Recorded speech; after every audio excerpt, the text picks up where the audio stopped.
بسم الله الرحمن الرحيم ولا تقربوا الزنا إنه كان فاحشة وساء سبيلا. السلام عليكم ورحمة الله وبركاته.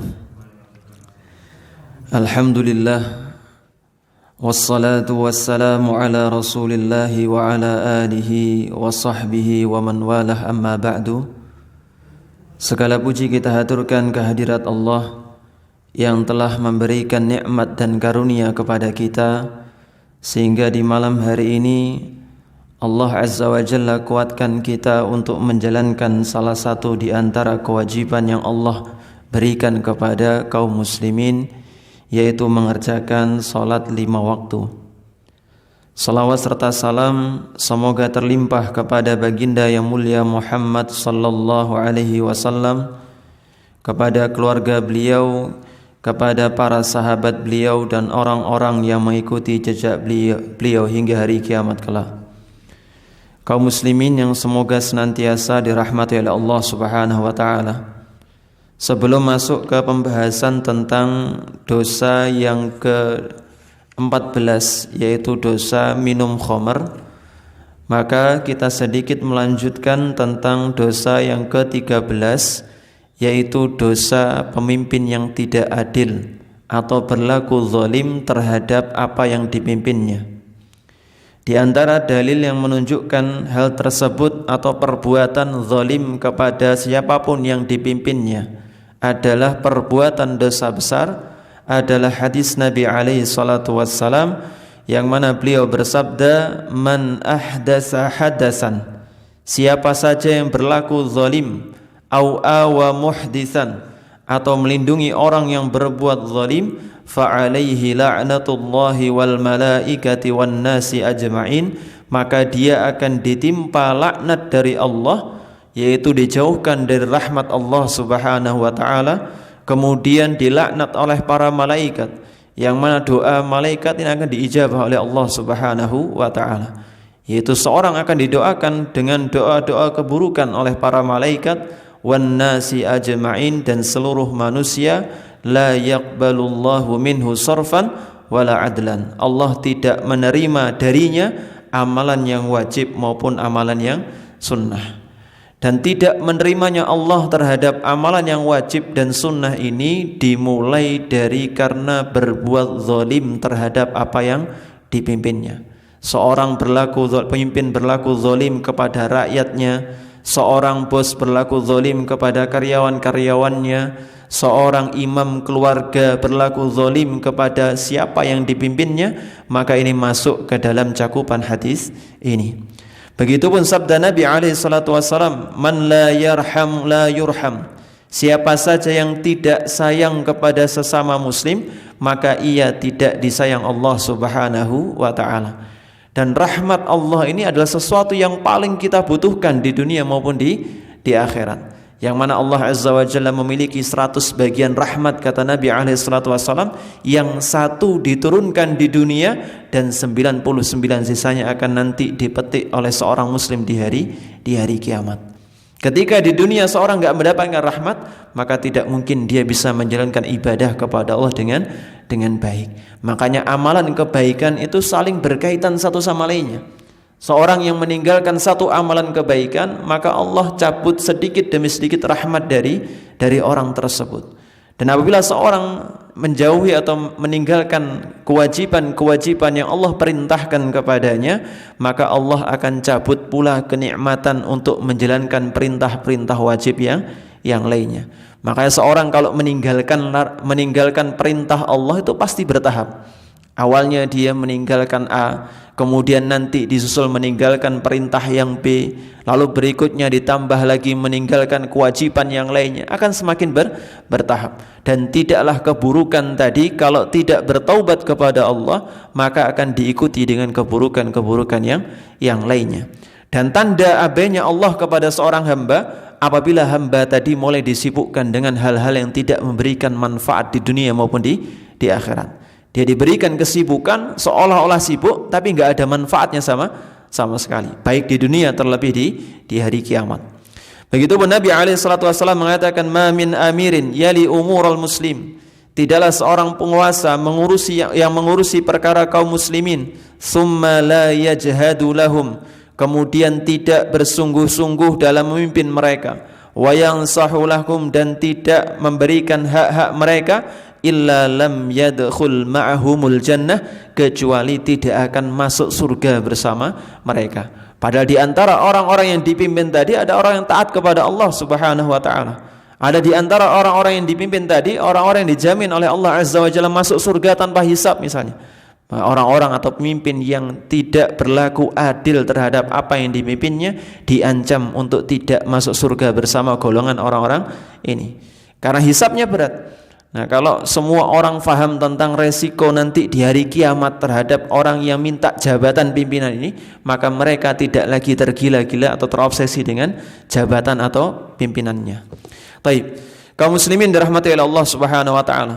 Dan beberapa dalil yang lainnya yang semuanya sepakat menunjukkan pada satu hal, yaitu dosa besarnya orang yang berlaku zalim terhadap apa-apa yang dipimpinnya. Jadi kaum muslimin dirahmati oleh Allah Subhanahu wa taala, siapapun kita, berperan memimpin apapun kita, sekecil apapun badan yang kita pimpin, maka hendaknya kita berlaku adil.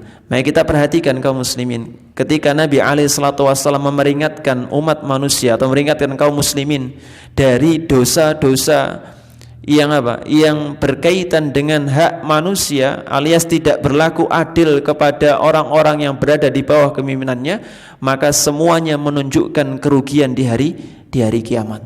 Seorang laki-laki yang tidak adil kepada istri-istrinya, maka nanti datang di hari kiamat dalam kondisi badannya miring. Kenapa? Karena tidak adil. Karena tidak adil. Begitupun yang lainnya. Begitupun ketika orang yang memberikan timbangan berjualan terus kemudian menimbang sesuatu dengan cara yang curang, maka Allah Azza wa Jalla juga mengancam kecelakaan bagi mereka. Baik. Kaum muslimin dirahmati oleh Allah Subhanahu wa taala. Kemudian dosa besar yang ke-14, yaitu dosa minum khamr walaupun tidak sampai mabuk. Nah, kenapa dibatasi dengan qaid atau pengertian walaupun tidak sampai mabuk? Ini menunjukkan bahwasanya minum khamr yang disengaja, yang seseorang bahkan tidak sampai gliyeng, tidak sampai tepsi, maka tetap dikenakan dosa besar.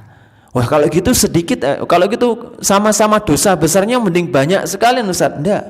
Semakin banyak minumnya juga semakin besar dosanya. Ya beda dosanya orang yang minumnya cuma segelas dengan orang minumnya satu botol. Tapi keduanya juga memiliki dosa besar karena melanggar larangan Allah Subhanahu wa taala. Sebagaimana disebutkan oleh Allah Azza wa Jalla dalam firman-Nya, Allah mengatakan yas'alunaka 'anil khamri wal maisir. Mereka bertanya kepadamu Muhammad tentang khamr dan juga judi. Qul fihima itsmun kabirun, katakanlah bahwasanya di dalam keduanya, yaitu khamr dan juga judi, itu terdapat dosa yang besar. Dan Allah Azza wa Jalla ketika menurunkan perintah haramnya khamr itu enggak sekaligus. Jadi orang Arab zaman dahulu masih memiliki kebiasaan untuk minum minuman keras. Mereka untuk mendinginkan menghangat badan mereka minum minuman keras. Kemudian ketika turun larangan khamr atau minum minuman keras, maka Islam itu datang dengan beberapa tahapan. Enggak langsung mengatakan ini diharamkan oleh Allah Azza wa Jalla. Wah, kalau demikian adanya, terlebih mereka baru masuk Islam, maka apa terjadi? Yang terjadi adalah mereka kabur dari syariat Islam. Dan ini gambaran bagi kita untuk bertahap dalam berdakwah.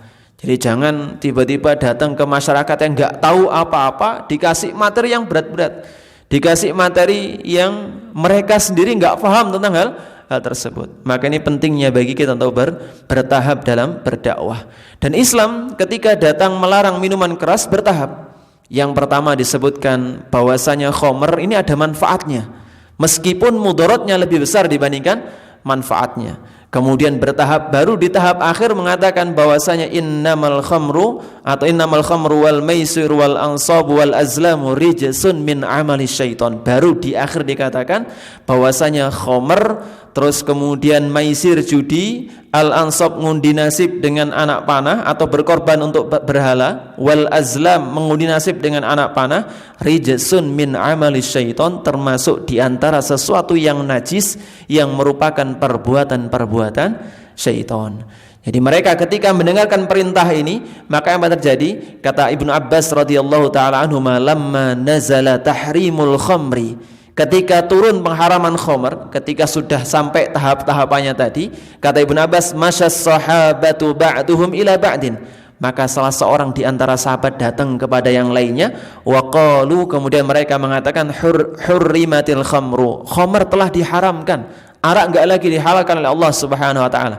Wa ju'ilat adlan lisyirki, kata mereka, dan ia dijadikan sederajat dengan kesyirikan. Maka di zaman itu ketika turun ayat pengharaman khamr, jalan-jalan di kalangan para sahabat itu tergenang dengan apa? Minuman keras. Mereka meninggalkannya karena sudah apa? Sudah ada pembuka atau muqaddimah keimanan yang sudah disampaikan kepada mereka.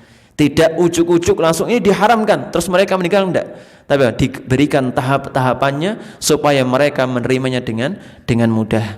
Abdullah bin Umar radhiyallahu taala anhuma, bahkan saking kerasnya beliau terhadap masalah khamr ini, beliau berpendapat bahwasanya minum minuman keras merupakan dosa yang paling besar, dan meminum khamr tidak diragukan lagi merupakan induk dari segala perbuatan keji. Orang itu kalau sudah mabuk ngeliyeng, jenengan tanya apa saja nggak bakal mudeng.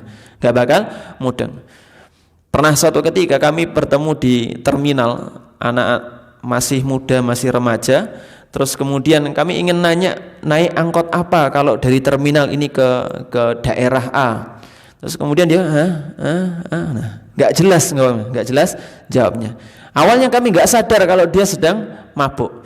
Tapi setelah dilihat di tangannya kok ada lem, baru sadar, anak ini nggak jelas juga, lagi mabuk. Baik, kaum muslimin dirahmati oleh Allah Subhanahu wa taala. Ala kulli hal, khamr ini menjadi induk dari segala macam perbuatan keji. Karena ketika seorang minum khamr, banyak sekali kemungkaran yang terjadi. Dan ketika mereka melakukannya, maka mereka tidak menyadari hal tersebut. Baik, kaum muslimin dirahmati oleh Allah Subhanahu wa taala. Dan yang dimaksud khamr itu kalau secara istilah bahasa, yang dimaksud khamr itu sebenarnya jus anggurnya. Jadi minuman yang disarikan dari anggur itu namanya khamr. Adapun yang lainnya, misal dibuat dari kurma, dibuat dari buah yang lainnya dan lain sebagainya, secara bahasa tidak masuk ke dalam pembahasan khamr. Tapi secara istilah fikih, maka para ulama memasukkan semua hal yang memabukkan, minuman-minuman yang memabukkan, mau terbuat dari anggur, mau terbuat dari kurma, mau terbuat dari buah apa saja, kalau dia memabukkan, maka masuk ke dalam pembahasan khamr. Sebagaimana Umar bin Khattab radhiyallahu taala anhu atau Abdullah bin Umar radhiyallahu taala anhuma, ketika menjelaskan tentang masalah khamr, maka beliau mengatakan ma khamarul aqla, yaitu yang membuat akal itu hilang. Maka setiap minuman yang mengarahkan ke arah sana, maka termasuk ke dalam cakupan khamr. Jadi setiap minuman yang memberikan efek memabukkan, menghilangkan akal, maka masuk ke dalam cakupan khamr. Maka minuman seperti badek tape. Nah, kalau minuman badek tape, air tapenya yang masih baru terus kemudian diminum tidak ada masalah. Tapi kalau badek tapenya dibiarkan terus kemudian diperam selama beberapa minggu terus kemudian diminum, maka jadi itu tua. Begitupun Begitupun legennya tidak ada masalah. Sehari, 2 hari, sepekan mungkin belum memabukkan. Tapi kalau sudah 2 pekan, mulai ada kandungan-kandungan yang bisa memabukkan. Taib. Kaum muslimin dirahmati oleh Allah Subhanahu wa taala. Begitupun nabidh kurma. Rasulullah SAW dikatakan dalam riwayat Aisyah radhiyallahu taala anha, di antara minuman yang beliau sukai adalah nabidh kurma yang dibiarkan semalaman terus kemudian diminum oleh Rasulullah SAW dalam kondisi dingin. Ini minuman yang disukai Rasulullah SAW. Tapi sebagian orang menjadikan nabidh kurma ini selama berhari-hari, akhirnya Akhirnya airnya tadi mengandung alkohol terus kemudian memabukkan orang yang meminumnya. Maka itu masuk ke dalam cakupan khamr. Begitu Nabi SAW bersabda, man syaribal khamra fajliduh. Ini hukuman bagi orang yang minum minuman keras, Dan ini dilakukan oleh pemerintah kaum muslimin. Bukan setiap dari kita ngelihat orang mabuk di perempatan jalan, fajli itu silakan cambuk di sana, enggak. Kecuali anaknya sendiri, wah ini enggak ada toleransi, langsung ambil sabuk sikat mun. Fa in ada fajli itu, dan kalau diulangi fajli itu cambuk lagi. Kalau diulangi cambuk lagi. Fa in syaribaha fajli itu, kalau minum lagi cambuk lagi. Fa in syaribahar rabi'ah faqtuluh, kalau masih ngeyel minum yang keempat faqtuluh, maka bunuhlah dia. Dan hadis ini hadis yang sahih. Karena apa? Karena menimbulkan konsekuensi atau menimbulkan persepsi dia menghalalkan sesuatu yang diharamkan oleh Allah Subhanahu wa taala. Nabi alaihi salatu wasallam mengatakan, dan ini sudah beliau beritakan, bahwasanya apa? Nabi mengatakan, sungguhnya ada di kalangan umatku nanti mereka yang yastahillunal khamra, yang mereka menghalalkan khamr, wal hirra wal harira, dan juga menghalalkan zina dan juga menghalalkan sutra bagi laki-laki. Ini digambarkan oleh Nabi alaihi salatu wasallam. Dan kita lihat zaman sekarang, orang-orang yang di YouTube dan lain sebagainya, maka mereka minum minuman keras seolah itu bukan perbuatan dosa. Seperti minuman biasa mereka sajikan kepada yang lainnya, dan mereka enggak malu untuk menjadikan itu sebagai produk yang iklan endorse bagi program-program mereka. Dan ini bentuk dosa besar. Taib. Kemudian Nabi alaihi salatu wasallam juga meriwayatkan, man taraka salata sukran marratan wahidah faka'annama kanat lahu dunya wa ma 'alaiha fasulibaha.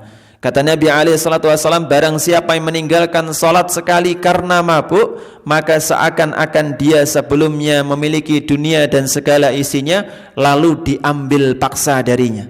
Ada orang kaya raya terus kemudian jatuhkan miskin oleh Allah Azza wa Jalla. Itulah perumpamaan orang yang sholat sekali saja dalam kondisi mabuk. Dan Allah Azza wa Jalla tidak menerima sholat seorang hamba dalam kondisi mabuk. Kata Allah Azza wa Jalla, ya ayyuhalladzina amanu la taqrabus salata wa antum sukara hatta ta'lamu ma taqulun. Kata Allah Azza wa Jalla, wahai orang-orang yang beriman, janganlah sekali-kali kalian mendekat ke arah solat atau menegakkan solat sementara kalian dalam kondisi mabuk. Larangan dalam ayat ini juga berlaku kalau orang masih ngantuk, masih baru bangun tidur, atau sudah lama bangun tidur, sudah keriyip-keriyip mau ngantuk, jangan langsung mengerjakan solat. Solat tiba-tiba berdiri berdiri nggak ngerti ini baca apa. Makanya sama hukumnya dengan orang yang mabuk. Sama hukumnya dalam artian solatnya batal. Begitupun salatnya orang yang tengah mabuk.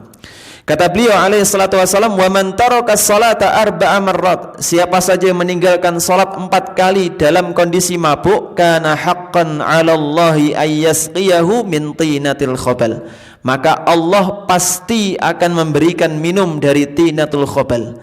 Tinatul khabal yang kata Rasulullah sallallahu alaihi wasallam, usaratu ahli jahannam, saripati atau dari darah dan nanah para penghuni neraka jahannam. Jadi balasan untuk orang-orang yang menenggak minuman keras ini tidak main-main. Dikasih tahu langsung oleh Allah apa minumannya nanti di hari kiamat, yaitu usaratu ahli jahannam, yaitu saripati para penduduk neraka jahannam berupa darah dan juga nanah. Nauzubillah min dzalik. Kemudian Jabir radhiyallahu taala anhu meriwayatkan hadis dari Rasulullah SAW, beliau bersabda, inna 'alallahi ahdan, sungguhnya pasti bagi Allah, liman yashrabul muskira ayyasqiyahu min tinatil khabal, Allah pasti akan memberikan minum bagi orang yang suka mabuk, ayyasqi min tinatil khabal, dari tinatul khabal, yaitu dari saripati para penghuni neraka jahannam atau keringat para penduduk neraka. Kaum muslimin dirahmati oleh Allah Subhanahu wa taala. Begitupun dalam sabda yang lainnya Rasulullah sallallahu alaihi wasallam bersabda, man syaribal khamra fid dunya hurimaha fil akhirah. Barang siapa yang minum khamar di dunia, maka Allah Azza wa Jalla akan haramkan nanti di hari kiamat. Jadi di surga Allah Azza wa Jalla ada minuman namanya khamar. Tapi minuman yang namanya khamar ini jangan disamakan dengan minuman khamar ketika di dunia. Kalau khamar di dunia mungkin rasanya pahit dan memabukkan, maka nanti khamar di hari kiamat di surga Allah Subhanahu wa taala adalah minuman yang enak dan juga tidak memabukkan. Tidak ada lagi mabuk nanti di hari kiamat di surga Allah Subhanahu wa taala. Dan juga dari hadis ini para ulama menentukan sebuah kaidah. Yang kaidah ini dipakai dalam banyak sekali aspek atau banyak sekali pembahasan fikih, yaitu sebuah kaidah man ista'jala syai'an qabla awani uqiba bihirmani. Siapa saja yang dia memaksakan diri untuk mendapatkan sesuatu yang tidak halal bagi dia, maka uqiba bihirmani, dia akan terhalang dari mendapatkan apa? Dari mendapatkan sesuatu tadi. Di antara contoh penerapan kaidah ini adalah di antara penghalang waris. Jadi asalnya orang atau anak laki-laki misalnya, terus kemudian memiliki seorang ayah misalnya, terus kemudian ayahnya meninggal dunia, pada asalnya anak laki-laki mendapat jatah warisan. Tapi ketika dia memaksakan ayahnya tidak ada, alias na'udzubillah dibunuh oleh anak ini, maka dia tidak bisa mendapatkan warisan dari ayahnya. Dan inilah penerapan dari kaidah apa? Man ista'jala syai'an qabla awani uqiba bihirmani. Seorang yang terburu-buru dalam mendapatkan sesuatu yang padahal itu diharamkan oleh Allah Azza wa Jalla, maka dia akan dikenai azab atau dikenai siksa berupa terhalang dari sesuatu tadi. Maka selamanya dia tidak akan mendapatkan jatah warisan dari harta yang ditinggalkan orang tua yang telah dibunuhnya. Taib. Di antara hikmah dari kaidah ini adalah setiap orang yang menjalankan sesuatu yang diharamkan oleh Allah Azza wa Jalla, maka dia akan dihalangi dari mendapatkan kenikmatan sesuatu tadi. Makanya orang-orang yang minum khamar nantinya di hari kiamat terhalang dari minum khamar di surga Allah Subhanahu wa taala. Kenapa? Karena dia sudah terburu-buru mendapatkannya di dunia. Padahal dunia ini, kata Ibnu Taimiyah rahimahullahu taala, darul bala. Dunia itu tempat ujian. Yang nguji iman kita, nguji ketakwaan kita, nguji konsistensi kita, diuji oleh Allah Subhanahu wa taala. Kita sabar atau enggak untuk apa? Untuk tetap teguh di atas perintah Allah, untuk tidak melanggar batasan yang Allah tentukan, untuk tidak melakukan larangan-larangan Allah Subhanahu wa taala. Maka kalau sudah dilarang minum minuman keras, enggak usah nyicip-nyicip. Enggak usah nyicip-nyicip. Rasanya enggak mungkin enak, enggak mungkin enak. Sesuatu yang Allah haramkan itu pasti tidak akan lebih nikmat dibandingkan sesuatu yang Allah halalkan. Jadi sesuatu yang Allah haramkan ini kelezatannya mungkin hanya sementara saja. Kelezatannya hanya sementara saja. Akan tapi sesuatu yang Allah halalkan, maka kelezatannya akan tetap langgeng. Daripada minum minuman keras, mending minum jus buah. Itu enak sekali insyaallah taala. Kasih apa? Kasih kurma, wah insyaallah zen. Insyaallah zen. Baik. Kaum muslimin dirahmati oleh Allah Subhanahu wa taala. Kemudian Nabi SAW juga bersabda, mudminul khamri in mata laqiyallahu ka'abidi wathanin. Kata Rasulullah SAW, pecandu minuman keras, orang yang gemar minum minuman keras, jika dia mati dan tidak bertaubat dari perbuatan tersebut, maka dia berjumpa dengan Allah seperti halnya penyembah berhala. Hadis ini untuk menunjukkan kepada kita betapa besarnya dosa orang yang minum minuman keras. Dan di zaman ini orang-orang sudah tidak lagi peduli dengan hal ini. Kalau misalnya minum minuman keras, mungkin kita tidak mungkin Ustaz, insyaallah jauh dari minuman keras. Tapi perkara-perkara yang Allah haramkan yang lainnya, yang termasuk di antara jenis minuman keras juga, atau sesuatu yang berpotensi memabukkan juga, maka ini jarang sekali orang meninggalkannya. Di kandung-kandungan es krim dan lain sebagainya, di sebagian gerai juga terdapat cairan-cairan atau zat-zat yang diharamkan oleh Allah Subhanahu wa taala. Di sebagian orang yang buat nasi goreng, kalau orangnya tidak bertakwa kepada Allah, maka dicampur dengan bahan-bahan semisal arak untuk menambah aromanya, Maka hal tersebut di antara sesuatu yang diharamkan oleh Allah Subhanahu wa taala. Kata paling tidak minimal, maka hukumnya adalah syubhat. Kata Nabi alaihi salatu wasallam, innal halala bayyinun. Sesuatu yang halal sudah jelas. Dan jumlah sesuatu yang dihalalkan oleh Allah di dunia ini pasti lebih banyak dibandingkan yang diharamkan. Jadi kaidahnya adalah kalau dalam urusan selain ibadah, maka sesuatu yang Allah haramkan itu pasti akan lebih sedikit dibandingkan sesuatu yang Allah halalkan. Pasti Allah menyebutnya tentang perkara dia sedikit sekali. Berapa yang Allah haramkan di dalam teks Al-Quran maupun sunnah Nabi SAW? Sedikit sekali. Sementara bandingannya untuk sesuatu yang dihalalkan jumlahnya banyak banyak sekali. Kata Allah Azza wa Jalla dalam sebuah ayat yang artinya Allah mengatakan sungguhnya Allah menjadikan dunia atau bumi ini sebagai rezeki bagi kalian semuanya. Sebagai rezeki bagi kalian semuanya. Berapa jumlah entitas atau berapa jumlah zat di muka bumi ini yang jumlahnya sedemikian banyak. Dan dibandingkan diharamkan Allah cuman khamar, cuman anjing, terus kemudian cuman babi. Berapa lagi hewan diharamkan? Sedikit sekali. Hewan buas, terus kemudian sedikit sekali diharamkan oleh Allah Subhanahu wa taala. Sementara yang dihalalkan jumlahnya sangat banyak. Makanya orang kalau nyari-nyari sesuatu yang diharamkan padahal ada sesuatu yang dihalalkan oleh Allah Subhanahu wa taala, maka dia justru membuat berlebih-lebihan terhadap dirinya sendiri. Baik. Kaum muslimin dirahmati oleh Allah Subhanahu wa taala, demikian penyampaian kita pada malam hari ini. Seperti Isya masuk 18.35 tadi. Monggo jika ada pertanyaan yang berkaitan dipersilahkan. Wassallallahu ala nabiyina Muhammad walhamdulillahirabbil alamin. Kaum muslimin dirahmati oleh Allah Subhanahu wa taala, tidak ada ceritanya orang minum minuman keras terus kemudian berbuat maksiat yang lainnya terus kemudian diawali dengan baca bismillah. Ini enggak ada ceritanya. Kalau kita masuk ke dalam rumah kita sendiri baca bismillah tidak ada masalah. Baca dulu Al-Ikhlas, terus kemudian Al-Falaq, An-Nas, baru masuk rumah bersiwak dulu. Terus kemudian ada pencuri datang, dia siwakan dulu di depan rumah.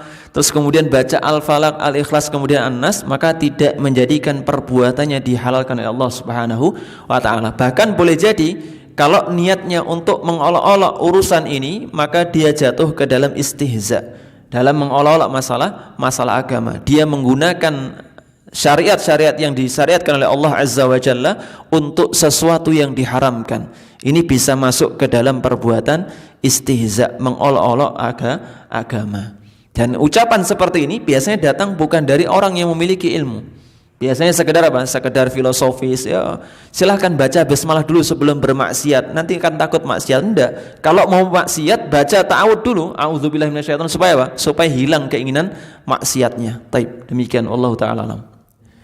Taib, kaum muslimin dirahmati oleh Allah Subhanahu wa taala. Contoh yang kami sampaikan tadi hanya gambaran saja.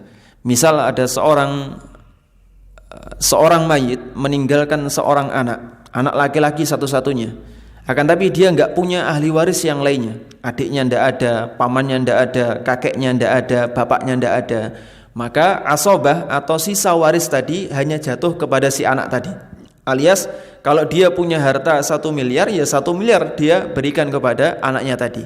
Selama tidak melakukan di antara salah satu mawani'ul irth, yaitu sesuatu yang menghalangi seorang mendapatkan warisan. Di antaranya adalah al-qatlu, yaitu membunuh. Dan di dalam negara kita itu diatur dalam KHI, kompilasi hukum Islam. Di sana disebutkan bahwasanya warisan kalau misalnya ada seorang anak atau seorang membunuh pewarisnya, maka tidak berhak mendapatkan warisan, jatah warisan. Lantas hartanya ke siapa? Maka kita lihat dulu apakah di antara keluarga yang lainnya dia punya keluarga, misal dari kalangan zawatil arham, orang yang sebelumnya tidak ada kaitan dengan dia, dari kalangan khalah, dari kalangan bibi perempuan dan lain sebagainya, enggak punya jatah warisan sebelumnya. Tapi karena sudah enggak ada lagi asobah dari kalangan ahli warisnya, maka boleh jadi harta tadi diberikan kepada zawatil arham. Ini kalau ikut aturan Islam. Adapun aturan negara, wallahu ta'ala kami tidak tahu tentang hal tersebut. Tapi secara umum di KHI itu termasuk di antara penghalang mendapatkan warisan dan bisa terlempar ke zawatul arham. Akan tapi di negara kita ini biasanya orang yang saudara jauh banget ikut gugat harta warisan, dan ini tidak dibenarkan dan akan dimintai pertanggungjawaban di hadapan Allah nantinya. Wallahu ta'ala alam. Taib, kaum muslimin dirahmati oleh Allah Subhanahu wa taala, di antara bentuk kezaliman dilakukan oleh seorang kepada yang lainnya adalah mengurangi kadar timbangan, bermain-main dengan kadar timbangan ketika dia berperan menjadi seorang pedagang.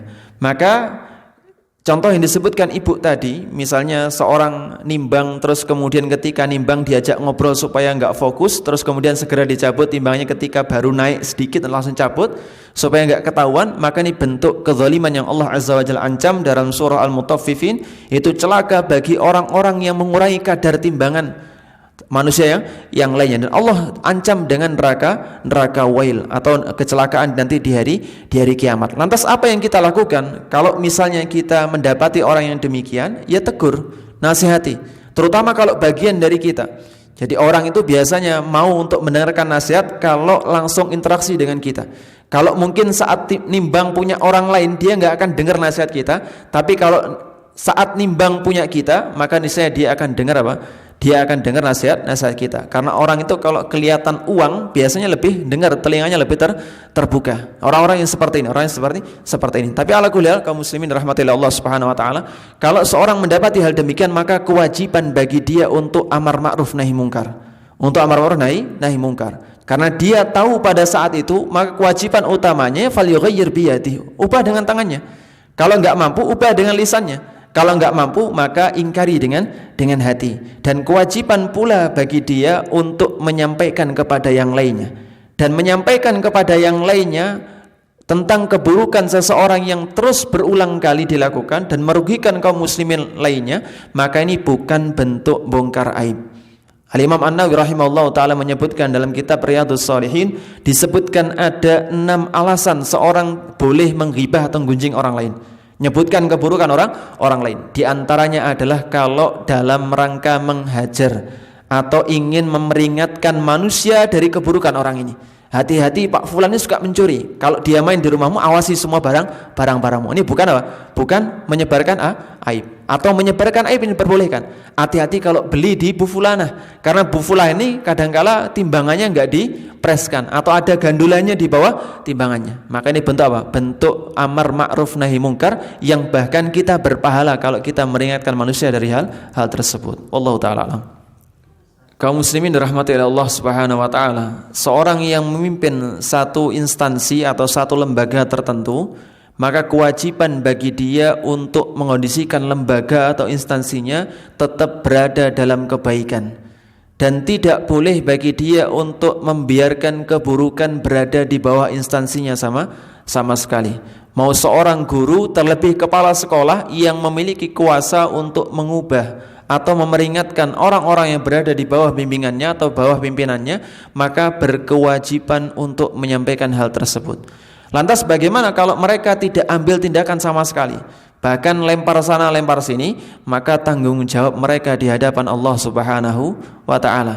Karena di zaman sekarang itu cenderung mudah sekali. Masih cenderung mudah itu orang melaporkan yang lainnya, malah cenderung mudah sekali. Maka manfaatkan kemudahan tadi untuk apa? Untuk menuntaskan hujah kita di hadapan Allah Subhanahu wa ta'ala. Terus kemudian yang kedua, kewajiban pula bagi jenengan, kalau misalnya ngelihat hal demikian, maka laporkan saja. Tidak harus terang-terangan, tidak harus di kelas pengumuman tak laporkan semuanya, ya jelas dikerutuk nanti, dikeroyok. Tapi apa? Laporkan saja diam-diam, entah pakai surat dan lain sebagainya. Laporkan ke pihak-pihak terkait, entah ke kepolisian, entah ke dinas pendidikan dan lain sebagainya. Dan saya rasa atau kami rasa, insya Allah ta'ala mereka akan ambil tindakan. Terlebih kalau misalnya ada fotonya dan lain sebagainya, maka insya Allah ta'ala akan lebih baik. Yang penting kita menuntaskan hujah kita di hadapan Allah. Nanti kalau di hadapan Allah kita ditanya hal demikian, kita nggak lagi punya alasan. Saya sudah menyampaikan ya Allah, saya sudah memperingatkan mereka, saya sudah mengambil tindakan dan lain sebagainya. Adapun nanti efeknya berikutnya, misal tidak ditindak oleh dinas pendidikan, tidak ditindak oleh gurunya atau kepala sekolahnya, maka bukan lagi kewajiban jenengan. Terus kemudian yang ketiga, terkait yang teman perempuan karena saking takutnya terus kemudian memeluk, apakah jatuh ke dalam perbuatan dosa? Maka pernah dikatakan kepada Utsman bin Affan radhiyallahu taala anhu, ketika beliau memandang seorang yang diharamkan oleh Allah Subhanahu wa taala, maka kata Rasulullah, tundukkan pandanganmu. Yang pertama tadi yang terlintas adalah untukmu, tapi yang kedua adalah untuk syaitan. Jadi kalau sudah karena refleks seketika terus kemudian memeluk, maka segera hindarkan atau segera jauhkan dia dari bahaya, lalu kemudian tinggalkan. Tidak perlu terlebih dahulu diperlama.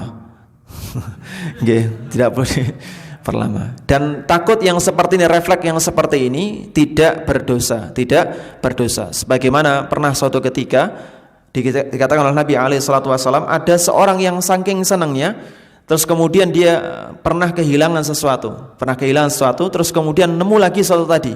Saking senangnya karena menemukan sesuatu yang sempat hilang, maka dia mengatakan, ya Allah, ana ar-rabb wa anta abdi. Sungguhnya aku ini Rabb dan engkau hambaku. Ini apa? Ini bentuk karena refleks senang dan tidak disiksa oleh Allah Subhanahu wa taala. Karena refleks. Dan sesuatu yang di luar jangkauan manusia maka tidak berdosa dengan hal tersebut. Wallahu taala alam. Oke, kalau sampun maka kita cukupkan sampai di sini. Semoga Allah Azza wa Jalla berikan taufik kepada kita untuk mengamalkan apa yang kita ketahui dan menambah keimanan kita kepada Allah Subhanahu wa taala untuk meninggalkan dosa-dosa yang dilarang oleh Allah Subhanahu wa taala. Kita tutup dengan kafaratul majlis. Subhanakallahumma wa bihamdika asyhadu an la ilaha illa anta astaghfiruka wa atubu ilaik. Assalamualaikum warahmatullahi wabarakatuh. Ayyuhalladzina amanu kunu qawwamina lillahi syuhada'a bil qist. ولا يجرمنكم شنآن قوم على ألا تعدلوا اعدلوا هو أقرب للتقوى واتقوا الله إن الله خبير بما تعملون